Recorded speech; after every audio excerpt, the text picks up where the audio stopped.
one thing that I meant to mention is if you're following at all crypto hacks, it's one of those like things that I kind of enjoy reading about because I enjoy kind of the like first of all how creative some people can get, and then second of all, just the sheer amount of like exploits that are still discovered on almost a weekly basis. Like I found this article about hacks or prominent hacks in 2024, and there's literally probably like almost one or two every month, like clockwork. And the most recent one is there's this address that was attributed to an ETH whale that got drained with over 35 million dollars in ETH due to being fished into signing a fraudulent, like a scam, signed transaction that he shouldn't have signed. And that just got me thinking, we're in 2024. It's been so many years since we had smart contracts, and we still have, so many vulnerabilities. And I just thought it's kind of wild that we're still at that stage. Yeah, for sure. I mean, that's that type of hack sounds like it's almost social engineering more than anything. The type of phishing that that takes place every day. So, but the layers of vulnerabilities are certainly kind of outside of the outside of the realm of even what every any person can consciously think of. So I agree. Yeah. Well, just to get a line from the article, it says, just reading here, experts have explained that the phishing scheme involved deceiving the whale into signing an offline permit message, a common practice for DeFi for authorizing tokens transfers without revealing private keys. Once signed, the attacker exploited this permit to steal the wrapped ETH tokens. Um, which is it sounds like again a protocol similar to a bridging protocol, Right. which I guess historically has been one of the infamous sources of exploits in the past. um, and we're still yet to see like emerging technologies that are really stopping that. Like as long as there's a bridge involved, I feel like there's always going to be a certain amount of hacks or exploits that are going to be discovered sooner or later. Well, I think I think that's a really interesting point where the concept of bridging or trusting an intermediate technology blindly to to do what it says it's supposed to do is rife with the opportunity for things to go wrong. And I think that's where Truebit and the idea of verification, the idea of having complete transparency into how whether it's a bridging transaction or in a much broader sense off chain data. So much of the transactions that we're doing on chain rely on off chain data. Having the entirety of those transactions transparent and verified, we see as really the only remedy to being taken advantage of, and using verification as a as a layer of inherent trust, because you can always trace back and see what is supposed to happen before it happens, and also see how data transfers, bridging transactions, etc., are executed in the moment.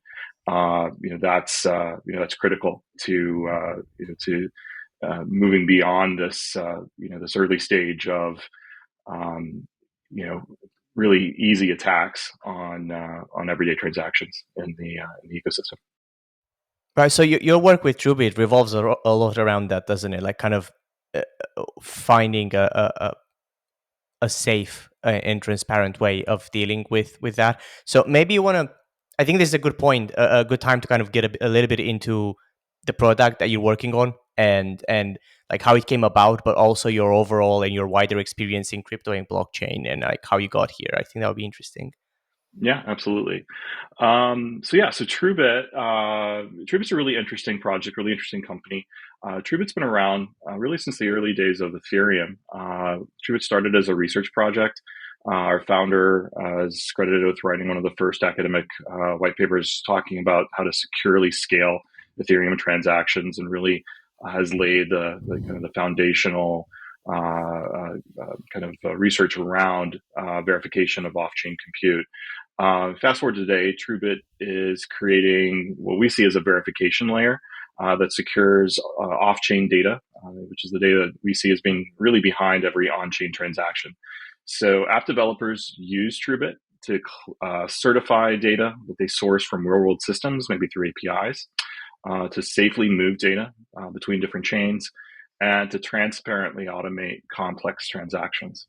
Truebit is a form of decentralized compute. So we have a decentralized compute network that provides immutable proof of authenticity for the critical information, algorithms, network connections, all these things that are leveraged by financial transactions, other high stakes transactions on chain. I've been involved with Truebit for a little over 2.5 years now. I come not from the world of blockchain. I come from the world of enterprise compute. As a kind of an infrastructure, person, I really see as I joined Truebit the opportunity to help shape kind of the next 20 or 30 years of compute from a very, very different standpoint, where yes, it's anchored around blockchain transactions, but all of the surrounding work that goes on, the automation work, the AI work, the integration work that's driving these transactions needs to be safe and secure to a degree which that's really not possible today until the emergence of Truebit and other verification technologies. So you mentioned something interesting when you said off-chain compute, and I wanted to get a little bit more into that, and exactly what it is that you mean by off-chain compute, and what proportion of compute happens or should happen off-chain versus on-chain.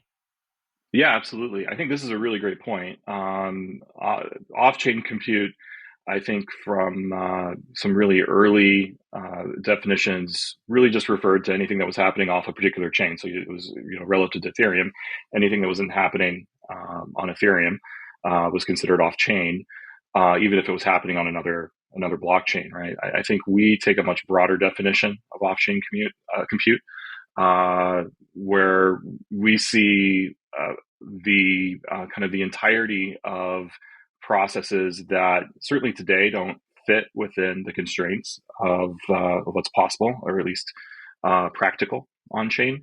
But I think that we're 10 plus years into the decentralized era.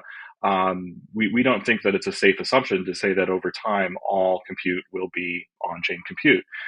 There will always be legacy systems. There will always be types of compute that, whether for reasons of privacy or reasons of practicality, in terms of the complexity of what's going on, are better handled not within the construct of a ledger.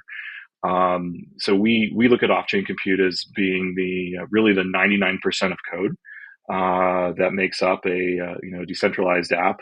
That's not code that's running in a smart contract, or code that's within within the blockchain itself.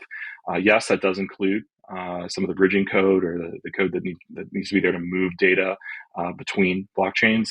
But it really, even more broadly, centers around the ability to integrate with all the rest of the real world systems that are out there. Something like 200 million Web 2 APIs in existence today. Those are not all going to go on chain in any short time frame.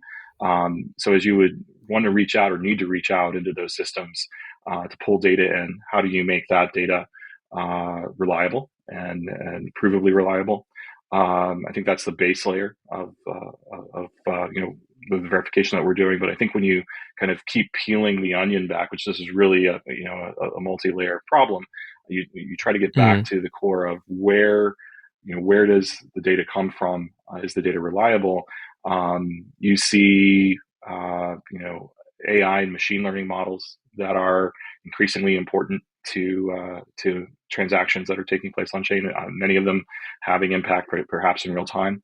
So that's a essentially an attack vector that that verification can can play a role in protecting.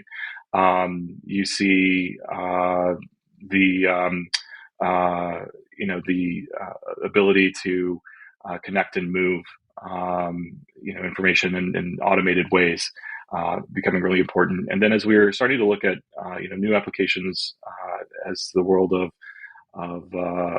asset tokenization starts to take off, you see all of these latent very, very trust based, intermediary based processes that drive kind of the financial world today that are, kind of trapping or holding back the ability of those assets to tokenize effectively. And the question is, how do you automate, things like proof of reserves? How do you automate, if I say I have, $100 million of gold in reserve, how do you make sure that that's actually true?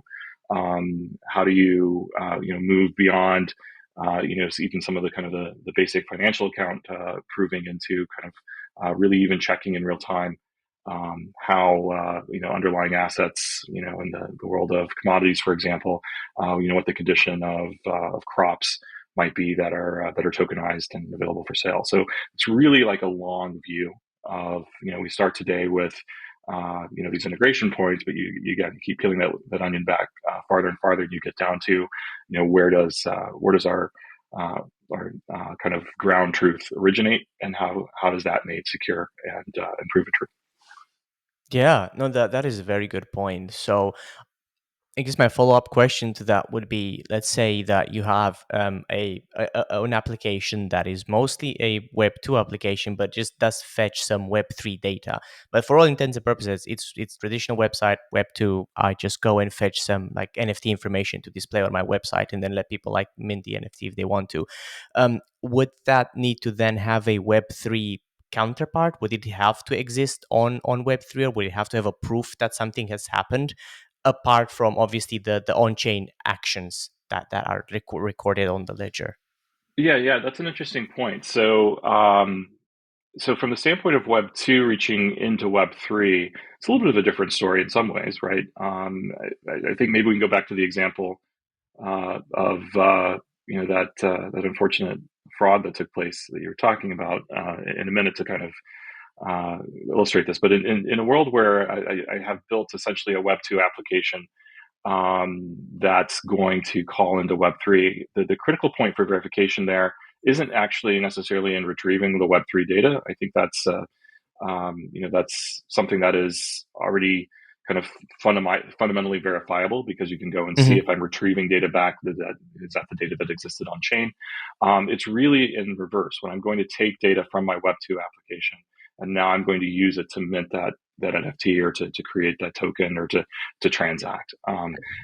Was anything altered in that path from the origination of that data before it actually gets committed in that transaction, is really the way that that we see that kind of taking place.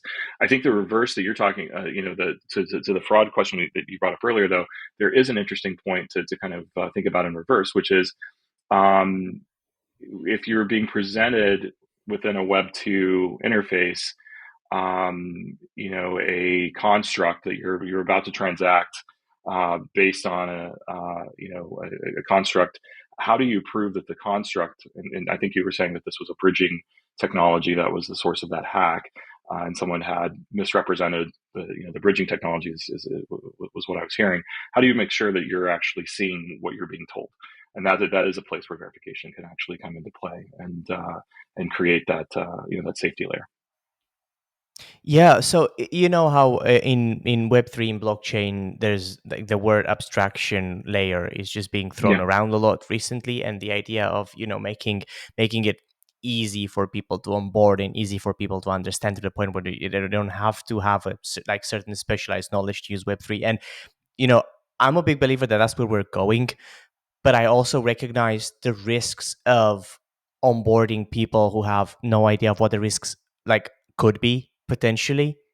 because the easier it is to use, then the easier it is to potentially fall prey to some bad actor when you don't understand what's going on. So I'm just wondering, is there a sweet spot there? Do we want, Web3 to be the easiest thing to use in the world, or is it going to naturally have a bit of a learning barrier to prevent people from making mistakes, that working with a technology that they don't really understand under the hood that well?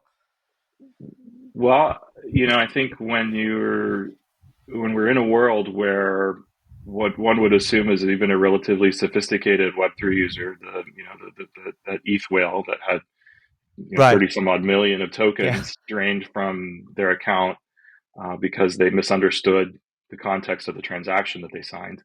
I think we really if the experts or near experts can't get it right, I think we have to solve the usability problem for the everyday person who quite frankly probably doesn't fundamentally understand what a wallet is, how cryptography works, how important it is, and how to even keep the details of their wallet safe. I mean, I think you get over a bit of a learning curve as you step step into Web3, and become a token holder, etc. But so this point of abstraction, back to your question, then yes, huge step forward for the scope and the applicability of the applications we're building in Web3, but also opening new vulnerabilities, um, and so what needs to fill in that gap are additional kind of checks and balances. Verification provides those checks and balances. There needs being able to expose back to. I guess answering your question is, how do you expose back to an everyday user that their transactions are verified, or this environment that they're doing transactions is a verified environment. It's if users don't understand, kind of how to, the basic fundamentals of wallet, they're unlikely to understand how to go and run verification on a cryptological proof, right? Which is the ultimate kind of output of a system like Truebit. But that is a very um, small problem compared to, okay, is this a safe environment to work in? Right. And that's a fair point. Yes, I feel like definitely the safety aspect of it is arguably the most important one here. I feel it's, in a sense, it's natural with every emerging technology. The innovation happens to some extent, at the expense of the early adopters trying to figure out how to actually use it. The more you get exposed to it, the more you use it, it's inevitable that a small percentage of the user base will be targeted by hacks, by exploits. It's just, I feel like it's Sure. just the nature of this beast, which is innovation, right? It's, in a way, like, salute to all the soldiers that have had experiences in the past, which allowed us to grow this industry to where it is today. So one other interesting aspect of Truebit that I wanted to get into a bit more is, you've mentioned to automate complex transactions. What do you mean by that exactly? Yeah, great question. So think about the world that we're entering today, which is increasingly a world where our real world assets are being represented on chain through tokenization. Huge movement, excuse me, within the last year of billions of dollars of assets now present on chain, and then a potential estimates range anywhere from, call it 2 trillion to up to $30 trillion of assets over the next 10 to 15 years that can be represented on chain through tokenization. So this tokenization world is happening on one hand, and on the other hand, we have the world of AI, right? Where Mm. increasingly we're in a space where humans aren't necessarily going to be the best answer for for orchestrating and kind of making our workflows, everyday workflows, happen. It's going to increasingly be driven by AI. So this is a framework against which, okay, we're wanting to move more and more value on chain to unlock liquidity, to increase access to different types of investments to a much broader investor base, to make the financial kind of systems that are that dealing these assets much more efficient, and then this other kind of huge efficiency storm from AI. What that breaks down to from our perspective is that's a lot of automation that needs to take place. So if I Hmm. take kind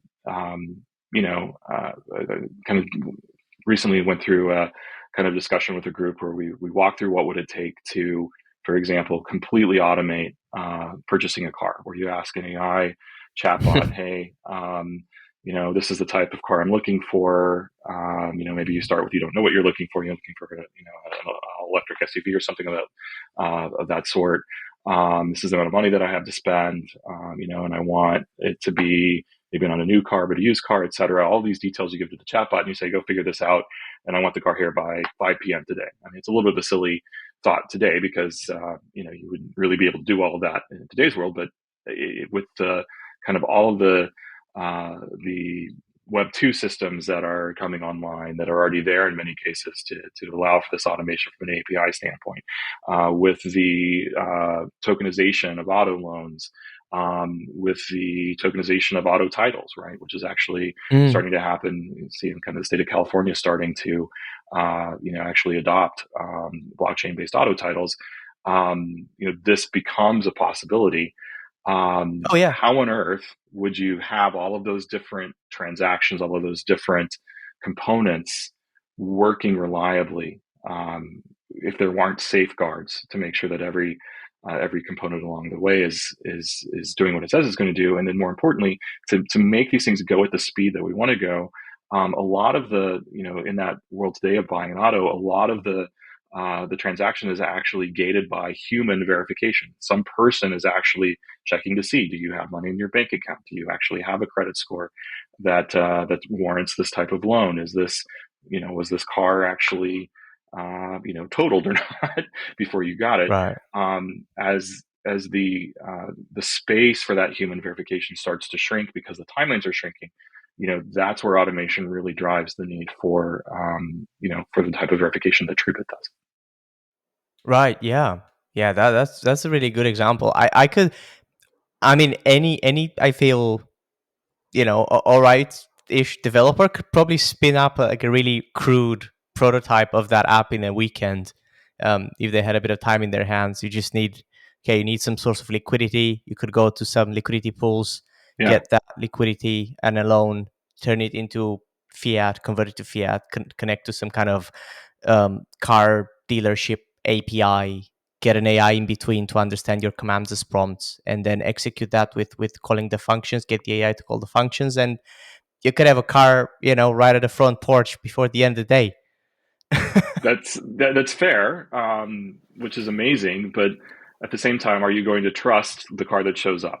And are you going to, and you mentioned the car dealer in this transaction. If the car dealer is one of those points of human trust, because the car dealer Mm, is making sure, that they, and even imperfectly making sure, because car dealers do still get scammed. Does the person that's they're acquiring the car from, if it's a used car transaction, does that person even have title to the car to sell it to them? And are they going to hold and wait for the title to clear? No, because they might want to sell the car right away. And title clearance can take months, to be honest with you, as you're sending things off in the mail to different state authorities, et cetera, to do that. So yeah, exactly. You kind of make the point. The technology is there to do that today. You could yeah. you could emulate or simulate this through ChatGPT. I've actually done it. You can even get ChatGPT to suggest some of the API code you needed to write to make it happen. But do you fundamentally, want that car that's going to show up at your door at the end of the day and feel like it's not going to get taken back? No take backsies, right? Because of Yeah. some error in the transactions. That's I think that's one example of where things are going. So cars are one thing, but even before we get to that fully automated world, as we go back to where are things starting from a real world asset tokenization perspective. We're not starting with cars per se. Maybe some people are experimenting there, but that trillions of dollars is coming from the kind of the top of the capital structure, right? And so the starting point, with stable coins being kind of the largest asset class there, it hits this verification problem immediately, and it's only partially solved right now. Like, do you have the reserves that you say you have available that are backing the value of the stable coin? Or if you're moving into kind of treasury bonds, which is the next category, where are those bonds at? And can I do something other than just trust you to say those things are placed when I can't actually see those things because they're off chain? How do I know and verify that they're there? That's the problem statement against which off-chain verification, off-chain compute has to operate, right? You Yeah. need to see that gap between, okay, you say you've got something which honestly, even the most trustworthy players prove themselves untrustworthy, sometimes by accident, sometimes not. If we want to really get the true liquidity, the true movement of these assets going, the friction that's there because of lack of information really can only be solved through verification. Oh yeah, 100%. And I feel like that was kind of one of the experiments, albeit a failed experiment, but with the algorithmic stablecoins like Luna, right, and the Yeah, Luna Zone stablecoin. It's okay. We're not going to back it with the US dollar. We're going to create this like bucket mechanism that's going to rebalance, a burn mint mechanism between Luna and the stable coin, that's going to dynamically rebalance and incentivize people to just burn or mint depending on the supply and demand. Which on paper, it's a fantastic idea. I love the concept of having a stable coin that's not pegged by a fiat currency. I think that's like the ideal standard from the perspective of like Web3. But I feel like it's almost impossible to pull off because these things death spiral all the time, and there's just no sense of actually of tangible value. Um, and I feel like it's a difficult one to solve. But then at the same time, you're looking at the US dollar. There's an infinite supply. There's no cap on that. Like what actually keeps its value is its value in the market, against all the other global markets. So it is stable. It's a stable coin is stable if it's backed by US dollar, but it's not stable in the actual sense outside of the US the dollar environment in a sense. yeah, fair enough. I think I think that's the kind of cusp of change that we're at right now. That era of experimentation of really seeing the blockchain, the crypto universe being a world unto itself. A lot of to your point, great experiments that didn't work out, unfortunately. To the tune of some people lost a lot of money when those experiments didn't work out. Yeah.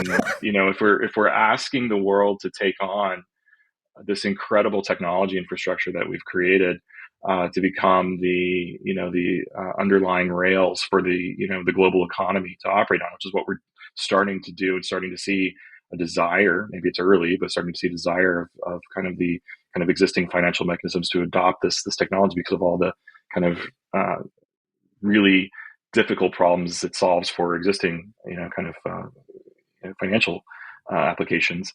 Then we can't have it be a world where poof, things just go away overnight, right? And I think everyone knows that. And I think there's majority of the work that we see going on in the infrastructure space around regardless of what blockchain you're working on is around security, privacy, data availability, all these core foundational things.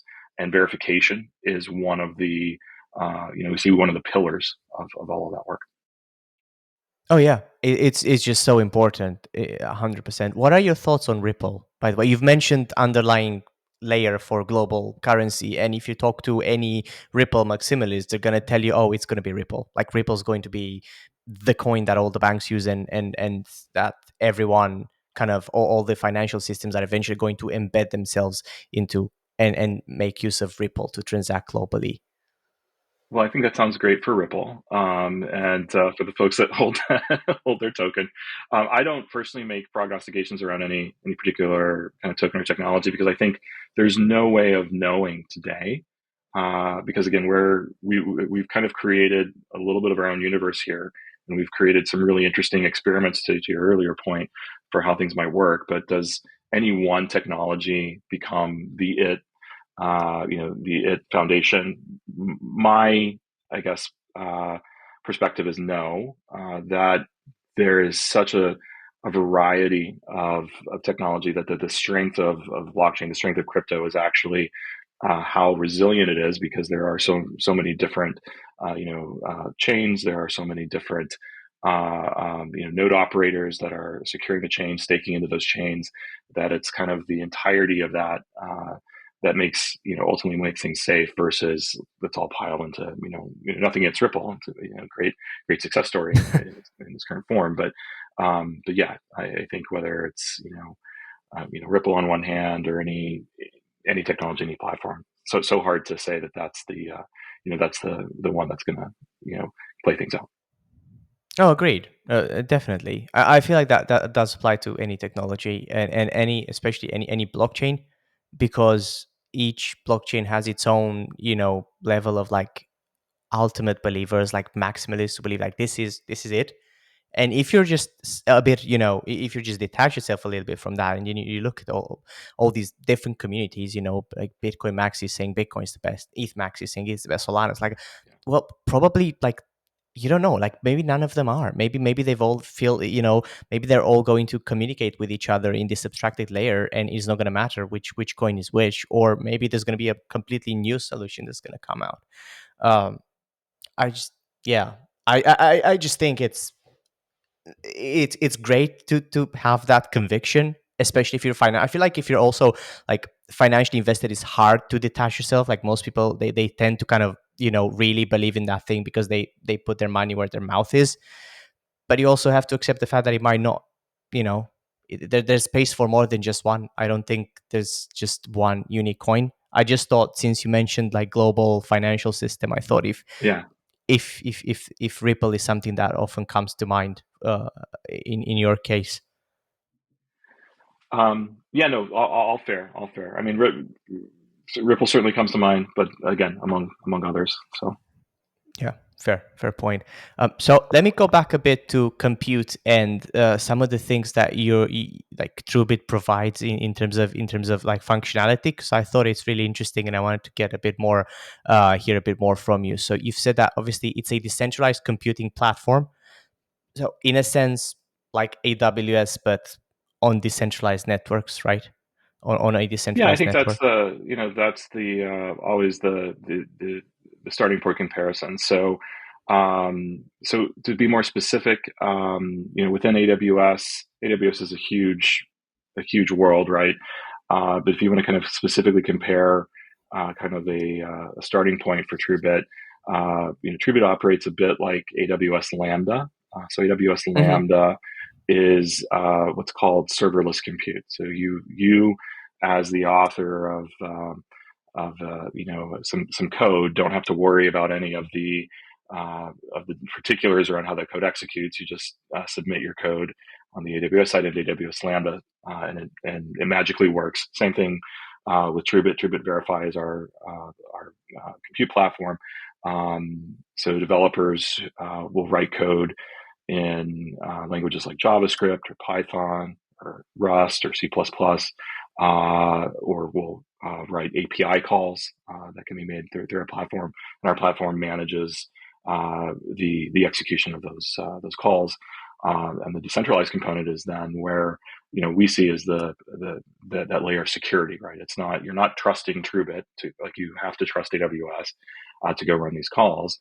And more importantly, the the data that these functions are representing itself isn't subject to implicit trust, because you're showing your work as you run your code through Truebit. You're showing your work of how you got the data, of how it was transformed, and how how the resulting data is then used in a transaction. That's super interesting. Okay, so it's like serverless Lambda functions, and you can use several programming languages to do that.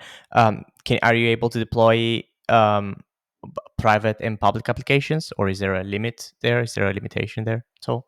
Yeah, so we support both, a private compute network and kind of public networks. So we see kind of the public version being the default, where when you're looking for verification, in the on-chain, off-chain world, often it's because you very publicly want people to see, the source of your data, the code you're using, and the outputs. But going back to kind of this new era of all sorts of different types of assets being represented on chain.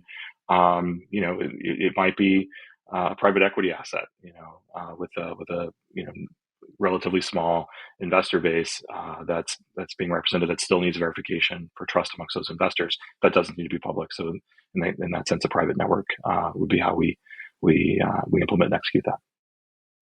Okay, and aside from the fact that it operates on decentralized nodes, there's no real distinction between Truebit and any of the other with traditional Web2 compute platforms in terms of Well, use I think cases. under the hood, the distinction is huge, right? So the Truebit verification protocol, which we call the verification game.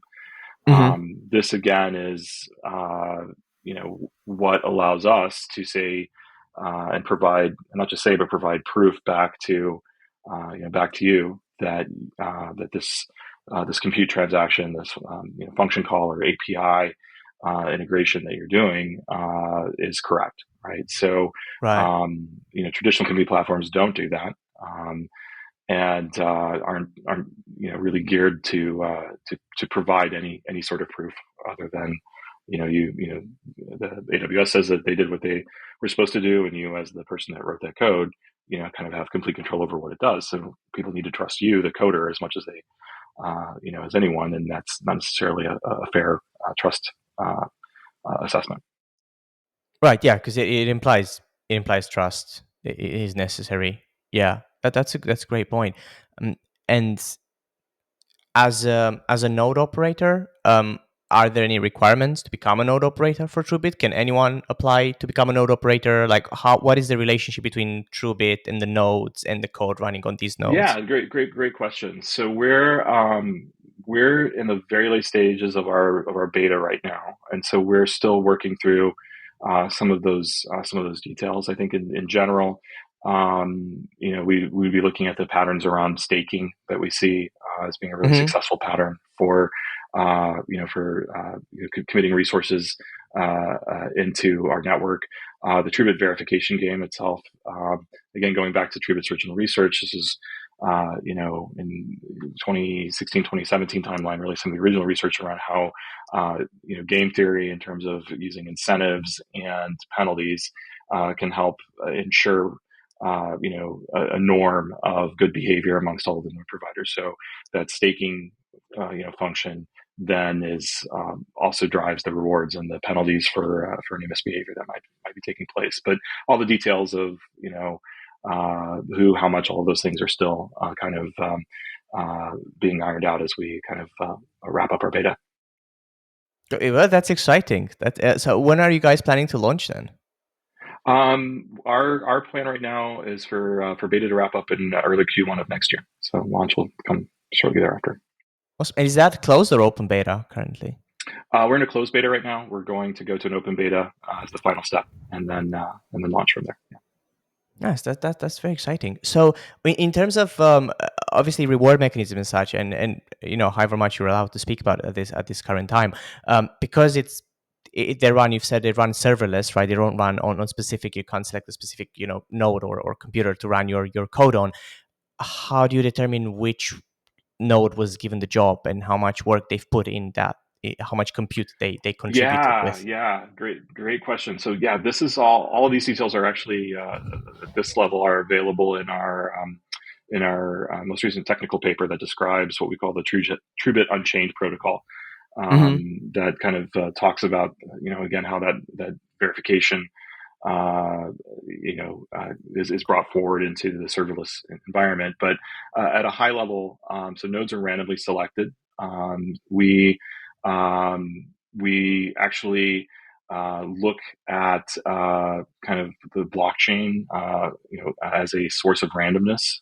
So looking Right. at kind of block IDs, things like that, that help us create a random seed to ensure that we're selecting a node randomly.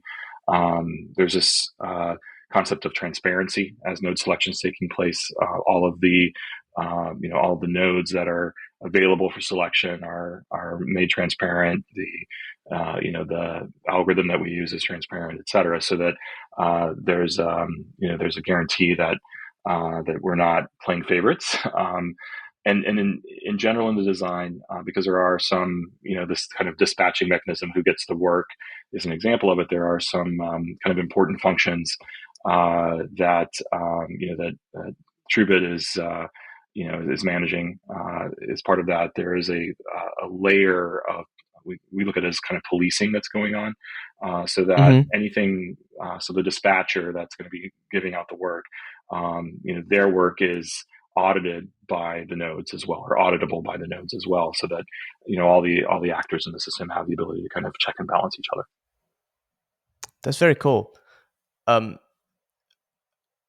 just as a follow up to that, you said it's random allocation of the work. But could you have, as a user, as an end user, could you have any, or would you have any control over the proximity or location? Let's say I wanted to deploy some application that is really dependent on it being proximity close to the data source to minimize the latency.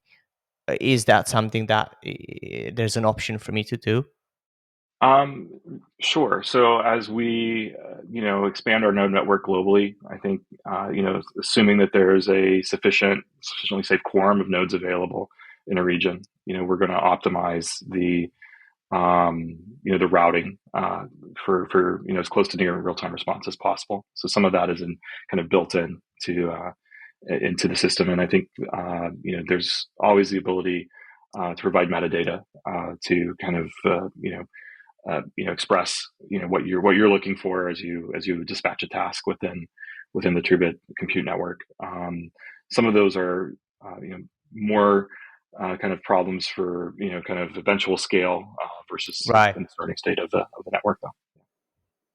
Yeah, for sure. No, that's fair. That's great though. I will definitely read your white paper because I think that there's some really interesting stuff there that probably already answers some of my questions regarding this.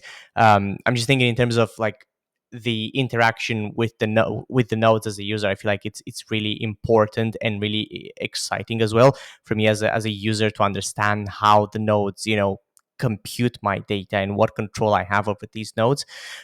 So just to kind of wrap my head around this, would you then say that the compute itself is off chain traditionally, but then it's back on chain as the output, as the verification, but the node itself, or is it just a semantic thing? Because technically, you deploy it onto a decentralized network. You could argue, well, it's on chain because it's on a network, isn't it? Well, yeah. And then on a ledger, I guess. Um, so we certainly don't see this decentralized network as being a blockchain. I think there are Right. some defining characteristics of blockchains, especially around the uh, the presence of a ledger, right? That's Yeah. kind of tracking transactions and state as transactions happen over time, and so forth. That said, what we've done again with Jason Teutsch, our founder, having been really present and kind of the inventor in some senses of a lot of kind of the more kind of advanced consensus mechanisms that drive you know scalable transactions on chain, is take that same approach to consensus and apply it in a decentralized off chain compute network. So let's kind of just maybe play forward. So you have You have again, this idea of a Lambda function that's executed by Truebit. So you make a call to your function. That call is dispatched randomly to right now at least two nodes. So the verification that we're doing is we're kind of competing, pitting two compute nodes against each other, but you can Oh, expand that interesting. to as many nodes as you want. And there's the technical paper talks about kind of the benefits as you increase the number of nodes up to a certain point of increased kind of protection against collusion and other risks that you might be worried about. But all of those nodes are going to compute in parallel, so you get an answer back again, essentially within a matter of sub-second is kind of our target, and for simple transactions, that's certainly the case. So all of these nodes are sending their answer back. The answer gets checked. If everything lines up, then essentially there's a first signal that says all of the nodes had the same answer. So there's a good chance that this answer is probably correct, Right. and think of that as kind of a first level commit of the compute answer, and then there's a limited timeline then for essentially objections to come in to say, okay, maybe one of the nodes didn't respond within the timeout. Maybe they were saying you're trying to censor me. They have a way to object that's outside of the kind of the core transaction stream, so that that objection can't itself be censored. So there's a kind of a second stage commit that again, depending on the sensitivity of what you're doing in your transaction, if you're moving millions of dollars, you might want to wait for that second commit stage before you kind of stamp things as being completely done. So all of those mechanisms seem a little similar to various types of blockchain consensus that you might have seen before, and that's very much kind of on purpose.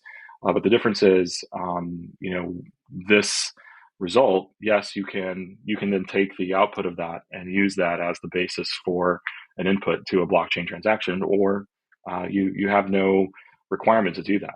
So you can use this as part of the data pipeline that you're building an Right. AI model on top of, right? So that you're as you're pre-processing data, you have all of these source. We're working with a carbon credit project right now, where a lot of decisions are made based on satellite and environmental models that are where data is coming in from various sources, and it's not clear where the data gets changed or could be changed that might impact someone's pricing of a carbon credit. So what they're doing, it's a company called EcoMonitor. They're creating a verified data pipeline that's showing from the source data. These are the transformations into this, into this state that then went through, an AI model. That's a completely off-chain application where verification still is extremely important, because if the data is modified or the model is corrupted accidentally or on purpose, the output of that could swing the price of a carbon credit, one way or another. That's a very interesting use case, and also I feel like a very important distinction as well. It's essentially a decentralized network that could operate completely independently from the Web3 layer if you wanted to. Um, Absolutely, absolutely, yeah. that's super cool. And also I think an important aspect that you've mentioned regarding AI, because obviously AI is very well, extremely relevant at this moment, and I feel like there's going to be more and more discussion about the ethics of AI. We already made a start on that, um, and I feel like a decentralized platform that is provably transparent could help reduce or minimize the ethical implications, right? The kind of data you're using, the way you're using it, and the way you create or reduce it, the AI bias. Like these are, I feel, the top three issues with the current solutions, the current closed source solutions, right? ChatGPT. We know that the data is being hoovered from the internet, right? From profit, like non-profit foundations like Wikipedia, and like stock images and all that stuff. And we also know that there is bias coming from the training process, where there's usually a human involved, and that human then tells the AI, no, that's the wrong answer. You need to answer this way or that way, and then that will go Right. back, and then they'll just give you these very, you know, weird responses as a result of that. So what I'm trying to say is that I feel like using a technology like yours to prove that, look, our AI solution is it's fair and is transparent. I feel like that would be such a massive win for everyone potentially using AI in the future. Thank you. We see the same opportunity. I think the question is, just as we've seen in the world of blockchain and crypto finance, do we have to see the consequences of not having the safety, not having the verification there before we put those safeguards in? And that's I think there's a lot of discussion right now around how to make AI safe, but we haven't seen what happens when it's not to a great enough extent. I think for people to slow down, which is what what it takes. Like, can you show in your Chat GPT? Can you show in your model where all your data came from? Did you have the right to use that data? I think the era of kind of just the creators of these giant models, breaking things, taking no prisoners, etc., is still going on, and we're going to have to come back and retrofit a lot of things to whether it's the intellectual property rights, or it's the proof of something being authentic and real and not generated by AI. All of these Yeah. questions again point back to how do you verify what's being stated as being provably true. Oh yeah, exactly, exactly. Yes, and not to mention the bias within the training process that can have all sorts of implications from Right. all the way to swaying like campaign results. And I feel like that is one thing that maybe maybe an AI shouldn't do, is just not have any sort of political bias. And I feel that is really important for any tool actually. So when you have companies that have a political bias training a tool with political bias to have this bias, within daily use case, I feel it's like people are not even aware of the reality that they're getting. Right, if your search engine is biased, and if the AI you're using is biased, and if the ads you're getting are biased, and like, what is reality then at that point? So it's going a bit off topic, but just Fair. I feel like it's a Yeah. Yeah. relevant Fair. it's a relevant thing Fair. to.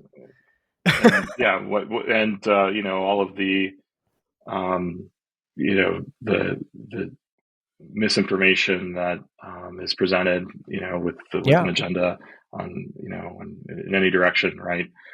yeah, What's how do you get to the bottom of that problem, and again have um, at least a rational basis for what is provably true. for sure. I think we live in really exciting times, but also times that are arguably one of the most confusing times as well. People Yeah. are are a lot more likely to be fooled by everything, but including AI. Like some of the AI videos that I've been seeing lately on the internet, they're so good. Like, there's no way that we're not going to have AI cinema in a few years from now. They're just too good. Everyone's going to have NVIDIA GPUs, and NVIDIA is probably going to be like $1 million a share by that point. Um, but it does definitely seem that it's getting to a point where it could be used professionally within the movie industry. I am always amazed, almost weekly by some of the things that are starting to be created for sure. Yeah, it's wild. Um, so you mentioned that you had like that one really interesting use case, but I think that's one of the cool things when you're in closed beta, and when you work with a product that kind of offers use case, a wide range of use cases for other clients, that you're in a unique position to kind of be witness to some of the cool things that people are building with it. Are there any Mhm. other interesting closed beta projects that you guys have observed that you'd be willing to talk about Yeah, that are I obviously think, using Truebit? yeah, exactly. Well, what is really cool about Truebit is the kind of the applicability that we talked about carbon credits. We see projects in the supply chain space. Project that we like talk about a lot because it's actually in production now. Even against our kind of closed beta system, it's production quality system. That project's the Trick project, which has been developed by our kind of a longtime kind of partners of ours called Quadrants, who have Mm. their own kind of supply chain focused blockchain. It's focused on Trick's focused on creating a circular economy within the textile and food industries, particularly in Europe. The problem that Quadrants faced as they were helping build Trick was essentially an integration. The Trick project is an integration of some existing, on-chain and off-chain logistics kind of data sources. So they needed Right. a mechanism to blend that data, and particularly moving data from the Hyperledger blockchain into the Quadrants blockchain and doing it provably, so that there was no doubt that the data was authentic. The signatures of the data were checked before it was moved, and that it was written exactly as it was read. Was kind of one of the very first things that we implemented with Truebit Verify. We've seen Eco Monitor is one project in the kind of the data pipelines and AI space. We've seen another project that's in doing modeling of on-chain data. So they're taking wallet IDs, creating fraud models against kind of wallet IDs and transactions. Oh, And wow. their use of Truebit was uh, essentially using us as the verifiable inference layer to show that the inference that was providing, kind of a fraud score, if you will, for the against the model for a particular wallet ID was in fact, referencing their model, and that wasn't, just being completely made up. Because again, the answer to that could impact your ability to transact. I think some other interesting cases we've seen some cases interesting in the enterprise around, creating a provable on-chain attestation for off-chain documents in the pharmaceutical space. That's super interesting.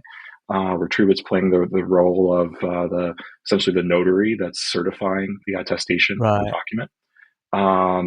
And then a couple of kind of early on use cases we've seen are in the kind of financial applications world. We've been working with a project that's creating a new stablecoin based remittance app, but there's some interesting kind of offline features of that where they need to hold kind of cash and offline escrow, and need a way to safely kind of lock or unlock the offline escrow of cash as it's moving through their remittance app, and using Truebit as the backing for that.